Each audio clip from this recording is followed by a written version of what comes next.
سلام علیکم دوستان عزیز، روزی همه شما بخیر شدی باشد. انشالله که همه شما خوب هستین، تنسیت هستین. دوستان عزیز، چخاله که در اول نوار دیدین این کانال یک خواهرک مای امیدوارم که به شما محقول میشود. کانالشون ما در اومده دیدم بهترین ولاگو دارن، بهترین پختپزا دارن. به نزدیکی تاجیکستان رفتن، در شهر کلاب زندگی میکنن. به حد کانالشون مده محقول شد دوستان عزیز. با نامپزیاشون نمیگیم، نامپزیای خواهرک دیدم یاد از روزهای گذشته که ما هم در تاجیکستان بودیم، در قشلاق خیلی نان میپختیم، سرجم میشیدیم، شکرو کرده میخوردیم. به حد کانالش محقول شد دوستان عزیز. سیلکش در یکم کامنتاری ذکر پید میکنم، حتما دروین دوستان عزیز ابونه شوین، خرسند میشوین، ویدیوشا تا آخر تماشا کنید.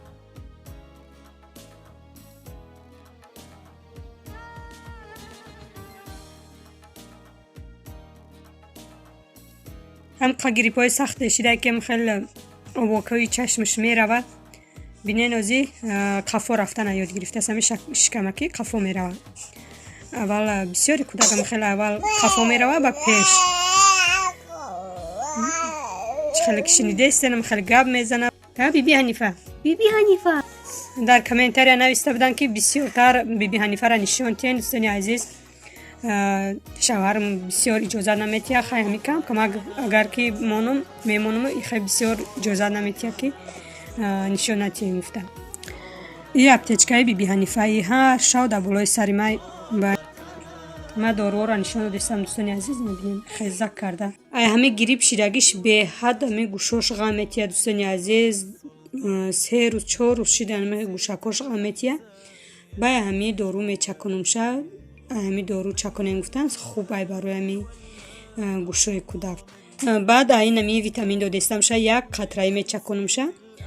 یک پشکره پرسیدم که من چخیل دارو گیرم برای دخترم ویتامین.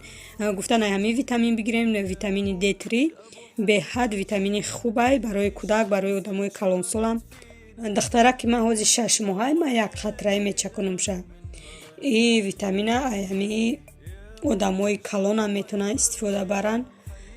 کودک معده ده یک قطره نمیخیل میچکنم میتیم. چخیلی که گفتم یک پشکم خیلی بسیار تعریف کرد که مثلا ما 4 کودک ما باینمی ویتامین کلون کردم، بهترین ویتامین گفتن. مرم همه گرفتم راستی گپ حوزی نم دختر ما 6 ماه شده. ما یکم بار ورچودا برده نشون دادگی نیستم. با همه گریپی سخت شد گفتم برام شه، اما اپام گفته که نباشه چیزی که ما وای میکنم مینویسم تا همه را بته، همه دارو را گرفته بته دکتر میبره وراج میبینه همه به خودم در خونه خیلی چه نکنیم گفتن. بعد مرافعین میتیم شه حوزی همه که خیلی گریپی سخت شده. بعد اینمی پرستامول میتیم شه. مرافعین که دادم 8 ساعت 9 ساعت میسته در بین با اینمی پرستامول میتیم شه. همه وقت دادن نمیستم شه. همه خیلی میبینیم تمپراتورش که مثلا تمپراتور داشته باشه کمتر نورافین میتیم شه، نداشته باشه با اینمی پرستامول میتیم برای گریپش. یک اپا نوشته بود که نبیرای ما به حد خرابکای چین دختر شما به حد خرابکای چی میتیم شونه چی تیم شه یک سوید میدادین دوستان عزیز. دختره که من به حد خرابکای دستورات خیلی کلان میتوه خشروق میتوه که خرابکای این 6 ماه گذشته 6 ماه بگیم که 15 روزه شد 26 با 7 ماه رو نمیشه. بردم بر کشیدم شم خیلی دخترم قشلاق ده 7 کیلو 250 گرم شده. نه 7 کیلو خیلی شکرانه خدا. با در اینترنت در یوتیوب میبینیم که مثلا در 6 ماه 7 ماه کودک باید چند باشد، چند کیلوگرم وزن داشته باشه. با در همونجا مثال نشان داده که 7 تا 9 هم خیلی همین وزناشون نرمال نیده همین ماهشون گفتم. این هم خیلی دوستانی عزیز شما چه خیلی ویتامین میتین برای کودکتون شما هم نویسین که چه خیلی با ویتامین کودک دم خیلی فایده داره. کودک در مثال کودک این ویتامین هم استخوان کودک هم خیلی بقوت میکنه. ما پشکه گفت برای عضو بدن شای. این هم خیلی دوستانی عزیز خیلی مرم نمیدونم خیلی که دختری دیمانگیم بگیم کودکی پسلینیم 7 ساله های 7 نیم ساله بود. بعد من دخترک ما تولد کردم آخه راستی نمیدونم دقیقه 7 سالم چی یادم برآمده رفتم که ما چی میدادیم در تاجیکستان گفتم در اینجا باشه اینمی ویتامین اکه ما اپام گفته که مثال هازی تیرما های افتو که کم های امی ویتامین بهترینه که برای امی کودک مثال فایده داره برای شکم کودک نویسنده بدین دوستانی عزیز که امی بسیار شکمش میروه ایمار هم خیلی بودم دخترچم بسیار شکمش میرفت اگه یک روز در 4 بار 5 بار اودم زیادم خیلی کم کمک بعد من ای همی دادم شه این یک کورس لیچینه 10 تا شیشه داره همون شیشه چوشتم خیلی آی شیروگر ما میندازی پر میکنی در شیشه نیم شمیتی ما دهک بودم این در چیله بود من همه خیلی میدادم یک شیشه پری او میکردم و نیم شمی دادم با نیم شمی موندم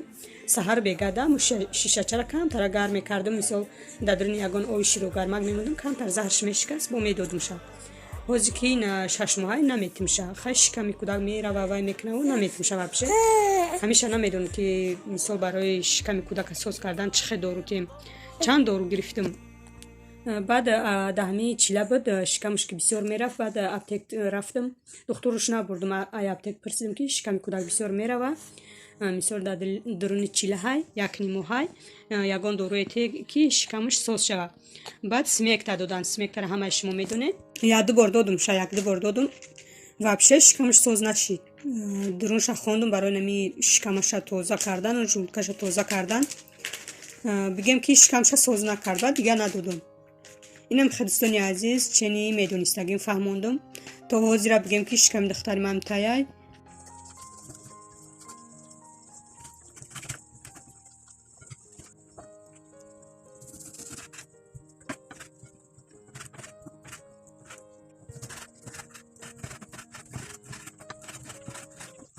رسیپی این سموسا در کانالم بود دوستانی عزیز خواست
دوستانی عزیز، زولچه ها رو من خیلی گرفتم. آیله کم دمی بسنده های، آیله بسیار باشه میتونه که برابر زیاد کنین.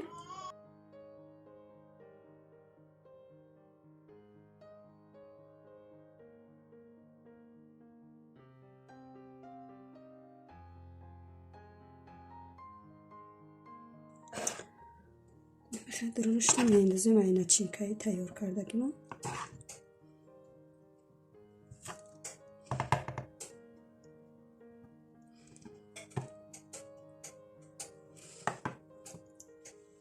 یک تا خبرها میندازیم. کمتر مسکه، بعد پامیدور،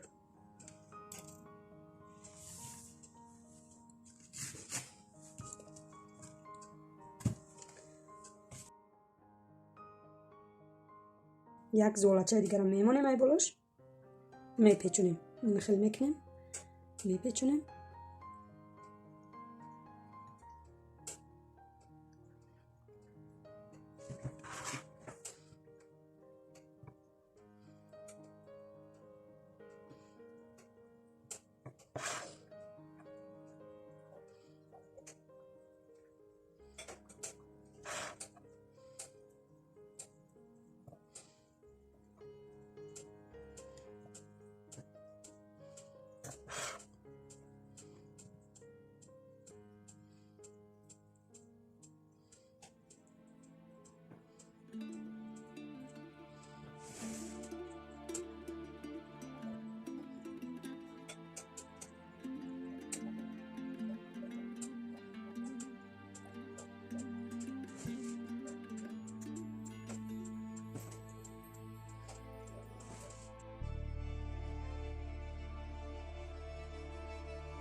انا میخل بازی باشه موندگیشم میخل میپیچونیم. در دخوفکه میمونیم. همشه اول پیچونده تیار میکنیم و در دخوفکه میمونیم. همشه به همین طرز میپیچونیم. دوستانی عزیز، چخیلی که یکم شا پیچونده انا میخل با کم ترک مسکه میمونیم. بعد پامیدور مسکه را موندیم، با نمیخل پامیدور میمونیم. ایشه با دیگه خیلی میپیچونیم. خیلی میپیچونیم. وشم قشی دخوفکه معده دا میپزمه برای که دخوفکه کلان چقدر تیز سرخ میکنه. هست بالان کنکش وایشیگه وایرونشیگه پراموشیگه و می و دخوفکه معده دا میکنه. نمیخواد تخمیشه کمشون 6 دانه شد، یک تاش نرسید. خوشا پیچونده مونده.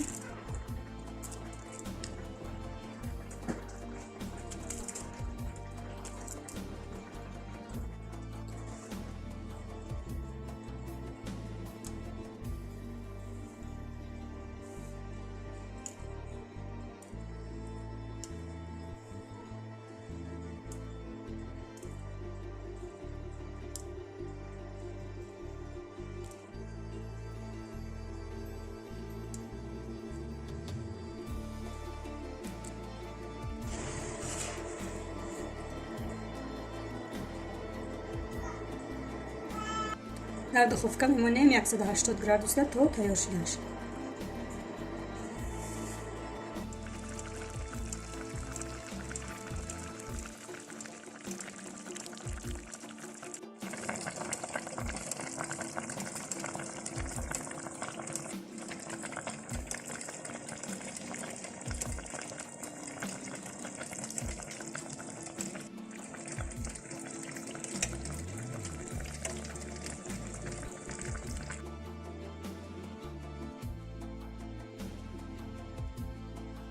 دوستانی عزیز، سموسای من خیلی تیار شد. روزی باشه یک تشک شده. میبینیم که چه خیلی آمده.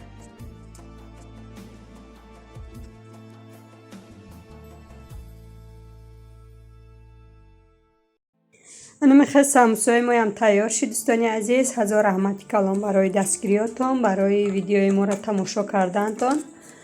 То видеои оянда дар паноҳи Аллоҳи меҳрубон бошед. хайр